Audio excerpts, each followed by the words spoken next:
Charles, I don't know if you got a chance to see this, but Kamala Harris essentially drunk dialed America to tell us that she still loves us, even though we don't want to date her anymore. How you doing, Charles?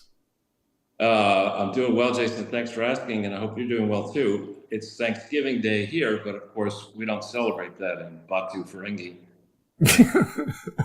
Yeah. But I slept for the first time in this apartment last night, and I have to Oh, say, yes. Congratulations, your new apartment. People are there now enjoying the new abode. yeah, they've done a really superb job, and it's a young. I took a risk and used a very young couple who had started their design firm, I think, 8 years ago, and they're only 30 years old now. Wow. And this was a pretty big job for them, but they just did an outstanding. It's called Wolfgang Living, is the name of it, and they just did a fantastic job. I was able to sleep in my room last night for the first time with the door to the terrace open and a breeze coming off the water. Of course, I'm pretty high above the water. No bugs. Great. Cool. No air That's conditioning. fancy, Charles. Well, Pretty nice. congratulations on your new home. Here's a little plug for the Wolfgang interior design people. Fancy looking website, Charles. Did you get stairs like this? No stairs inside. It's one floor, but no. Once we get better set buy up, the upstairs and bust through the ceiling. Levels, Charles. It's all about levels. Well, actually, there are only two apartments up this high in the building and per floor, and the one next to me is for sale, and the one above me is for sale. So who knows? Yeah, any millionaire, viewers who are watching and want to move to Malaysia and become essentially, Charles's version of Kramer, you get in there, levels, Jerry. He truly is hilarious in that show. But Charles, back on Harris, and the art department, of course, is once again outdone itself. Now, right over this shoulder is the television set that is reserved for the art department to exhibit their posters. Just FYI, no pressure. but no, the art department has outdone itself, and I like watching silly comedic clips, and I get fed a lot of them when I'm on Facebook. And one of them, I knew who this guy was, but it's clear to me that Kamala Harris got her training for that video from Foster Brooks. And Foster Brooks is a hilarious roast that he does of Don Rickles with Dean Martin. Very, very funny guy. I mean, he plays this amiable drunk. That's his whole shtick. And very clearly, Kamala Harris was drunk in that video. Oh, it seems obvious, right? Wait, yeah. Charles, did he get the sunglasses from Foster Grant? That's I've never seen him like that. If you punch in Foster Brooks with Don Rickles, you'll get to the video and you'll see what I was talking about. But her speech, she was basically, that's it. Yeah, but I don't want to show that because we'll get dinged. YouTube will say, Dean Martin needs to get money from that. Okay. But so there's that. And honestly, I don't know who this guy is, last name Morgan, who is on Rantingly, supposedly a billionaire, saying that Kamala Harris this is before the video, that her political career is over. And I think he's right. I mean, we're not in a moment now. We're not Saudi Arabia or Norway with a gigantic sovereign wealth fund. We've got a crippling debt and deficit problem. And this moron spent $1.5 billion that she didn't have for stupid stuff, and has this big deficit that somehow has to be paid, or vendors won't be paid. This person in no way, shape, or form should have anything to do with a serious job involving money. Of course she wants to be in, quote, the fight, because that's an excuse for, she'll probably set up a foundation and a political action committee and a this and a that, and maybe get to become president of Harvard or who knows what. But this is somebody who didn't join the 2024 election from nowhere. She was the sitting vice president. She was responsible for the southern border mess and other messes. She basically walked us right into the Ukraine war. She's the one who appeared at the Munich Security Council conference and gave the wrong messaging, which prompted, I think, Putin to do what he had to do after 8 years of patience or more. So this person is completely discredited, and as a guess, enemies in her camp said, "We've got to put the knife in this bitch. Let's get her down. Let's get her on air right now. She's drunk. She's disheveled, and she's finished. She's not. Nobody cares what she has to say. Nobody. Flaccid. Somebody called her flaccid, Charles. I've never heard that insult used for a woman before. I'm not a biologist, of course. And so, what part of a woman is supposed to be hard? But anyway. Even the NFL is accusing her of being drunk. That's bad. Who is? It says former NFL star accuses Kamala Harris of being drunk during speech. I mean, let's listen to this stupid thing because she is drunk. It's just so amazing. Where is this drunk speech? Wait a second now. You got to be careful with YouTube what you show. Why don't we just get Kamala Harris drunk? I did Kamala Harris console, and I got right to it. There we go. Let's see what this drunk idiot has to say.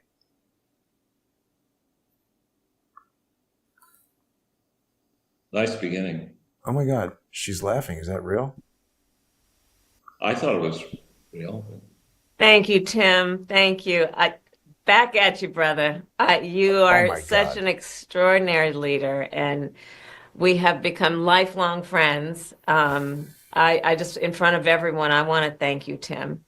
You lead with courage. You lead with heart. You see the people. You care about the people. Tim Walsh should be holding her hair while she throws up in the toilet and gives this speech. I love you, man.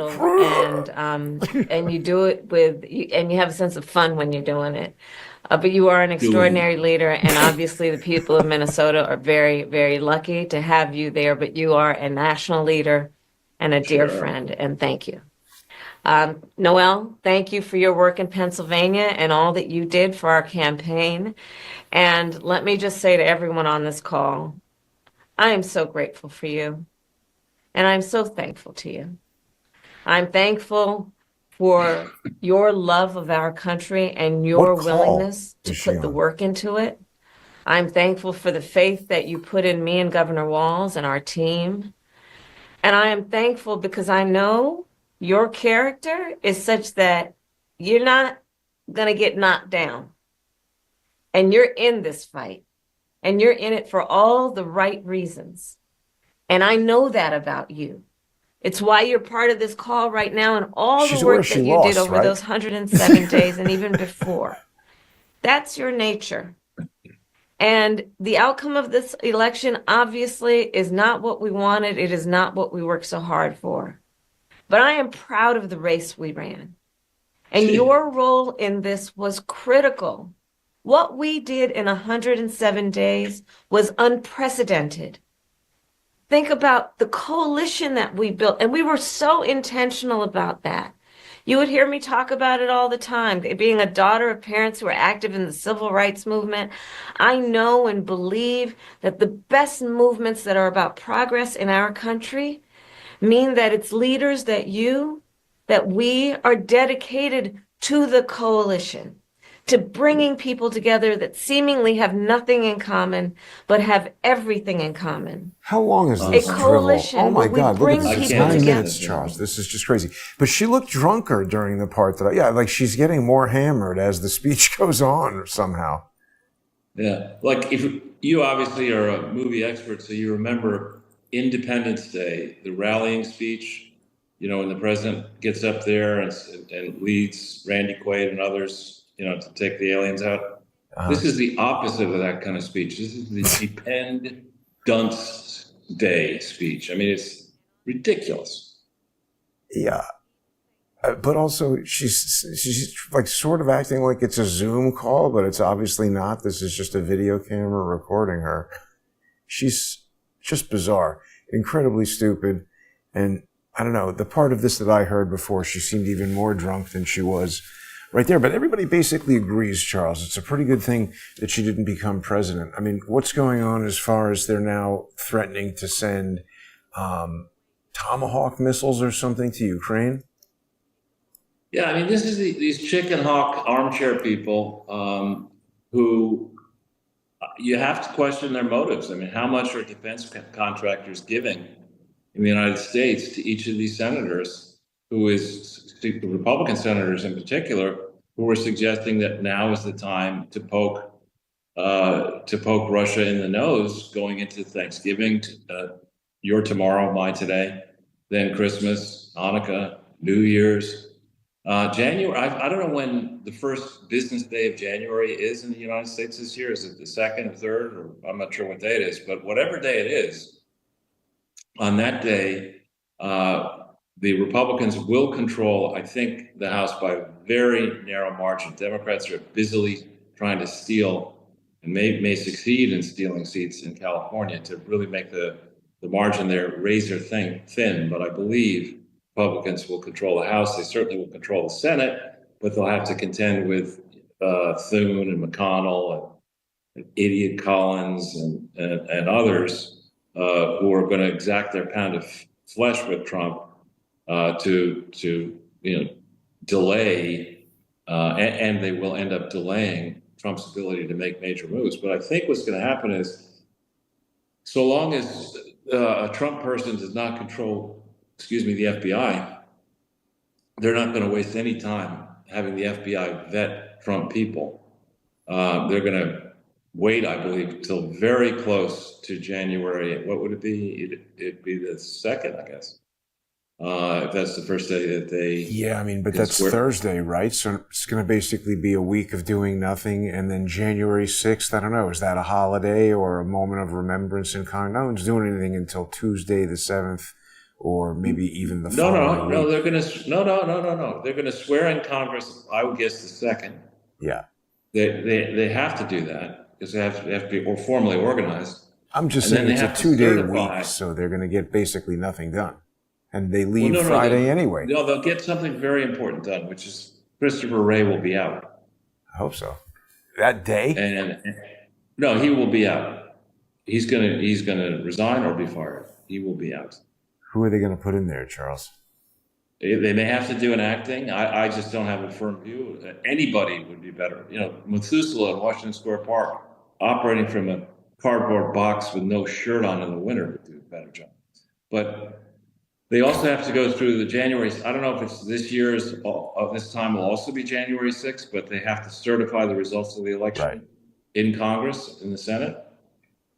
So that will occur, my guess is, on the 6th. And with that, you have a Republican Senate, Republican House, and then you have the glide path until January 20th. But we also have, before all this, we have the spectacle that Joe Biden, or as they say on Saturday Night Live, Joe Biden, that he might start pardoning people. Who is he going to pardon? Maybe himself, maybe Hunter. Pardon me. Yeah. Yeah. People want Kash Patel to be the head of the FBI, Charles. I don't know. Again, I haven't studied it closely. I do know that he was a bull in a china shop, getting to the bottom of, or trying to get to the bottom of what happened with Mueller. Whether he's the best pick for the job, I just don't know. He's a little bit Flynn adjacent for my taste. Yeah. But the thing is, Trump has already announced who he's going to put in as deputy attorney general. And it's important for people to understand that the deputy attorney general does run the Justice Department day to day. And moreover, the FBI director reports directly to the deputy attorney general. That is one of Trump's personal lawyers. I think his name is Blanche or something, last name. Yeah, Todd. So he's already got that box, I think, ticked off. And that's a good thing. But when you look, I don't really care about opinion polls that much, but on Biden and on Trump, these are people whose approval ratings have been the subject of discussion for a long time. And Biden's approval rating is not even, it's below the toilet. It's been flushed through the toilet. And Trump's is at an all-time high. So the Democrats talked all during the election that this election, Trump posed a threat to democracy. If you really care about the will of the people, and if you're really so progressive and concerned about the damage and there is always great damage caused by war, if you're concerned about that, you should be saying, now is the time to get a real peace deal done sooner rather than later. And instead of suggesting that, as it said, Biden wants to lower the draft age in Ukraine from 25 to 18, and Europeans are talking about sending troops into Ukraine, and Crazy. people are agitating that maybe we should. I mean, this is lunacy. No, Charles, we should raise the age to 82 and send Joe Biden over there. Joe Biden, yeah. Joe Biden could go. Send Kamala. Yeah. You got to have equality in the front lines. Send her exactly. out there. She could prove Pete Hegseth wrong. Drunk women are very effective. Drunk 60-year-olds are very effective on the front lines. Yeah. Oh, Charles, I should also remind people to follow you on X at Charles Ortel. It's funny, I'm surprised that you have not been getting more followers now. You've been more active on X. If people aren't following Charles, please do. He's constantly posting things that I think people will find interesting. And look, here's something with an alligator. Good thing I'm thank you for doing that, Jason. Yeah, I'm easily distracted. I've been, for the last 13 months, pretty distracted accomplishing this move. Oops. I'm pleased. So I haven't been able to tweet quite as much, but I'm starting to get back into it. And I'm actually changing my internet consumption habits. Currently, I haven't fully gotten the internet working in this apartment yet. But when I do, the first thing I do when I'm trying to find out what happened is I go on X, I see what stories are hot there, and I see what notifications I've gotten. And I spend a little bit of time doing that. Then I go to Zero Hedge and Free Republic and Rantingly. But I certainly do not care. I mean, that lizard, who's thankfully, I think, no longer in the hot seat at MSNBC, Chuck Todd, has the gall in the last 24 hours to disparage Trump's cabinet nominees as being all kind of mediocre people. He knows if that guy studied politics for another 60 years, he might become mediocre. It's ridiculous that idiot had a moderated Meet the Press. It's ridiculous. He's a moron. Low character crowd. That's really crazy. He's basically saying. There's a great phrase, I think it comes from England, called he's a gutter snipe. I mean, he's just the guy. Nobody cares what Chuck Todd thinks about anything. Right, and he's saying Robert Kennedy is a low person. No, wait a minute. This is also important. This just happened earlier. Charles Musk accused Alexander, Sasha Vindman of treason and says he will pay. And on Wednesday, he suggested that retired Army lieutenant just learned tonight at Mar-a-Lago that Jeff Bezos was selling everything. Oh, that was something else. And then Bezos said it was false.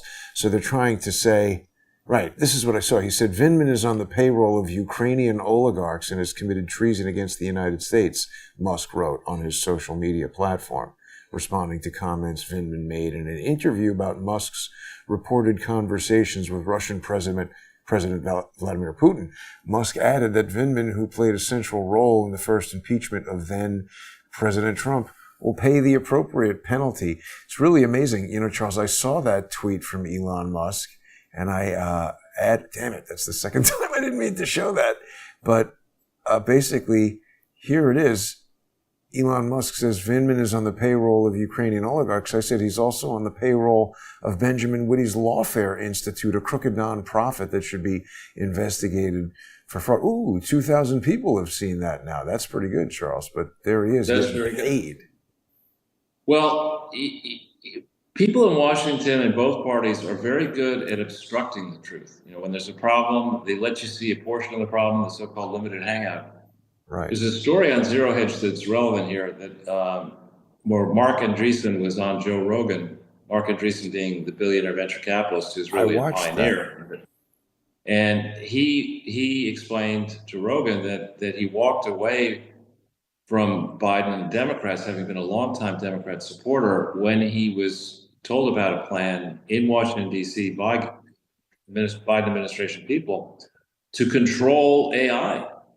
To have 2 or 3 companies be 100% in control. He was told you should stop doing startups. There'll never be another startup. We're going to do, and his reaction was to immediately walk away and support Trump.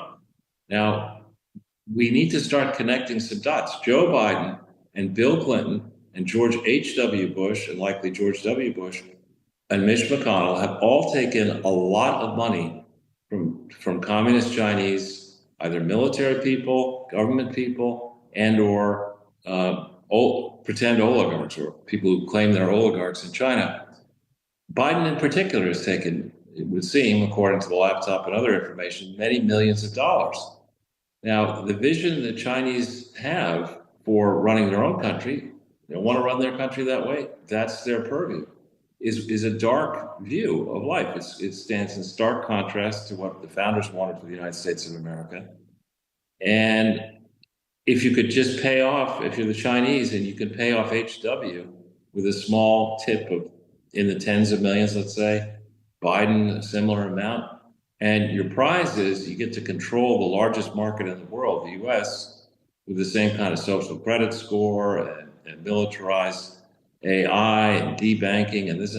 That is, people who are down with that approach need to be rooted out in this administration. We need to find the full extent of their corruption and likely treason and make examples of these people, the people who committed the particularly egregious crimes of trying to subvert the nation of the United States while they were elected officials sworn to uphold the Constitution. Those people belong in prison, in hard time prison for a long time. And they need to lose all their ill-gotten gains. Absolutely, Charles. And yeah, I just hope that's going to happen. You know, Trump he's really doing a great job, I think, at messaging. He's putting out videos about, stopping fentanyl and everything. And that's smart, because when the president does something like that, I think it does make a difference. It's interesting, just searching for Joe Biden in China, we see all this stuff. I think a lot of people lost confidence, in James Comer. He started out with a bang and sort of ended with a whimper. We've got all this evidence and nothing happened. I mean, I think that is what gets people feeling kind of despondent, is that there's all these times that it seems like we've gotten so close to nailing these stupid idiots, and they always wriggle out of it and go to Disney World or whatever. Yeah, well, in this case, again, we've got to wish Trump continued good health and stamina. But in this case, he's really got 2 years to get his agenda across the line and deliver. And then, normally the party that wins the presidency, and if it has success in the presidential election, declines in the subsequent election. And doesn't mean it has to happen under Trump, but unless he succeeds in this first 100 days, 200 days, then you're right. We could have a lot of sand and fury signifying nothing at the end of the day. On the other hand, if he gets across the line 50% of what he's talking about, then I think people will be very happy. I mean, if he ends the Ukraine war, if he tightens up the southern border, if he deports all these thugs, if he changes the tax code for the things he's talking about, our country will be a bright spot on a global landscape that's littered with the corpse of what's left of Europe. And Europe is in serious trouble. It's depressing to look at what the UK is doing to itself, what the Germans are now doing, French. I mean, the argument that the European Union is good for private sector investment and employment is an argument that Kamala Harris would probably make after her 17th bottle of Chablis. Yeah, a couple cocktails. Charles, sorry for cutting you off, but we're almost out of time here. We're going to head over to the First Amendment Forum, where I hope that people will join us by sponsoring the show on odyssey.com/@crowdsource the truth. crowdsourcethetruth.substack.com or subscribestar.com or patreon.com/crowdsourcethetruth. We still have a lot to talk about, Charles. I think it would be pretty cool if Borders Czar Tom Homan actually throws the dopey Denver mayor into jail. That would be absolutely excellent. But we'll be back in just 5 minutes. And I do want to thank everybody who is already sponsoring the show. Couldn't do this without you. Happy Thanksgiving, everybody. Charles, turkeys get roasted on Thanksgiving. I'm looking at you, Eric Adams. But we'll be back. Stay with us, everybody. Thanks for watching. And don't forget to sponsor the show and stick around for the First Amendment Forum.